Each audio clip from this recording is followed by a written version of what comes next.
We are standing by, though, of course, for the latest decision by the Reserve Bank on interest rates.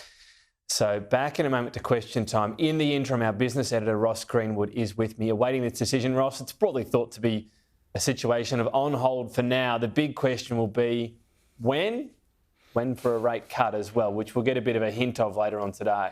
Oh, look, I think we probably will in the next couple of minutes. We'll get more information out from the Reserve Bank. That's just due in the next 15 seconds or so. But in the meantime, it really is about what the Reserve Bank says, not only in the press conference, which will be held in an hour's time, but also then in terms of the statement which comes out just now. Now, this is really all about the inflation expectations of the Reserve Bank. And as we sit here now, that should be landing, and it is indeed as expected, on hold at 4.35%, the cash rate. And so we're going to find more of those reasons very, very shortly as to why the Reserve Bank is saying this. But frankly, it's really all about the Reserve Bank still keeping a bias to raise interest rates when the expectation is in our community from many that interest rates right now should actually start falling sometime in September. That's led to many economists now suggesting that the first interest rate cut will not be, as they initially said, in September,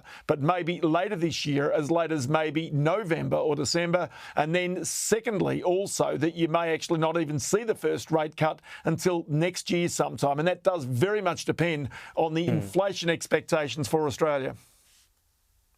And look, one of the headlines here from the RBA, the outlook remains highly uncertain. I know we pass these words for meaning, and we'll get more from Michelle Bullock in person, and that's the good thing about that. But that does indicate that they want to see more data that has inflation moderating rather than go, let's pump up the economy. No, that's 100% right, Tom. And this is important, given you've also got a government that right now says it wants to get economic growth going again.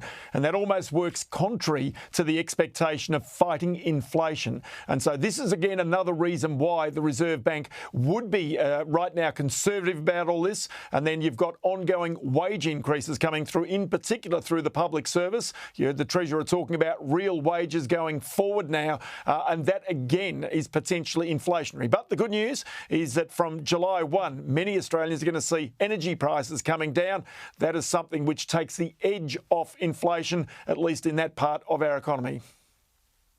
Yeah, it's a good point that it's not just about helping out consumers, but that inflationary data. Ross, thank you. We'll get your take, the rest of it at 4:30.